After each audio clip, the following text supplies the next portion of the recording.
to progress technologically, I swear by Allah, faster than its growth in technology, it is retrogressing morally and spiritually. While life seems to become easier theoretically, in theory when you analyze life today, we have such advanced modes of transport, such easy ways of communication. In theory, life seems easier than previous times, but practically life has become more challenging than the previous times.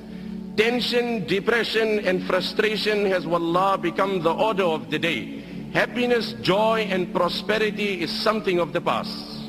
The very fears that haunt the mind of every individual, that are ever lurking. I must never become poor. I must never be diagnosed of cancer.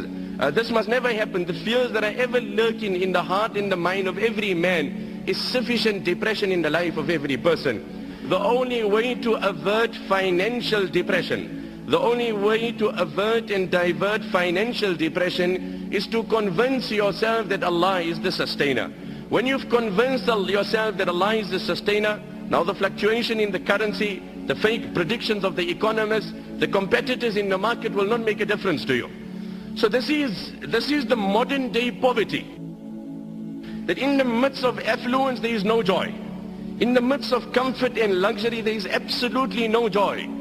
Nabi alayhi salam then said in the riwayat of Ibn Hibban, إِنَّمَا الْغِنَى غِنَى الْقَلْبِ وَمَنْ كَانَ الْغِنَى فِي قَلْبِهِ فَلَا يَضُرُّهُ مَا لَقِيَ مِنَ الدُّنْيَا. No, Abu Zar, wealth in essence is the contentment of heart.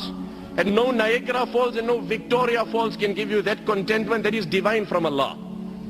وَمَنْ كَانَ الْغِنَى فِي قَلْبِهِ. The one who has contentment in his heart, فَلَا يَضُرُّهُ مَا لَقِيَ مِنَ الدُّنْيَا. Then no amount of calamities and tragedies will harm this man, will depress this man. Nothing in this world will depress this man. Like they say, money can buy a house but not a home. Money can buy you a bed but not sleep. Person can be sleeping, on water bed, as they say. Insomnia is a medical condition that's only growing in the world. Deprived of sleep. And on the other hand, there is a beggar, a pauper, sleeping under the tree in mid-traffic. The people are driving, people are busy, engaged, and he's enjoying the divine sleep of Allah in the shade that Allah has provided. I swear by Allah, the greatest contributing factor to depression is guna. Ask that young boy who after he takes a pill and he's on a buzz and he's on cloud 9 and he's floating somewhere else, as soon as he becomes sober, he goes through such depression that he's left with one of two options. Either he commits suicide or takes a pill again. There's no other choice in the life of that young boy.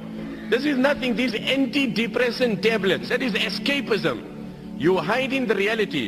You are disguising and camouflaging. You are not solving, you are not soothing. It's like a person went to a particular motor mechanic, he had a problem in his car. He says, you know what, as I'm driving there's this very strange and peculiar sound coming out and I can't trace the problem. So the motor mechanic had a look at the car, but he couldn't trace the problem. He says, you know what, I can't really find anything, but I got a way out. I can solve the problem for you. If it really bothers you while driving, just put your radio a bit louder.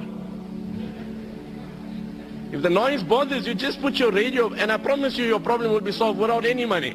I swear by Allah, that is antidepressant tablets. You have solved no problem. You have only camouflaged it, you've disguised it. The problem remains. Become sober and it's worse than what it was. Like they say, having Allah on your side does not mean sailing on the ocean with no waves. It doesn't mean that. But having Allah on your side means sailing in such a ship which no storm can sink. That is what it means. It doesn't mean you will not have storms. You will have storms, you will have waves. But when you have Allah on your side, no storm will sink that ship. It is contentment. Grab onto it. I swear by Allah, if you have it, you're a king without a throne also. What did the Nabi of Allah say? وَمَنْ كَانَ الْغِنَى فِي قَلْبِهِ. He who has contentment in his heart, فَلَا يَضُرُّهُ مَا لَقِيَ مِنَ الدُّنْيَا. No calamities of this world will depress him. It does not mean when a man has contentment, calamities will not come.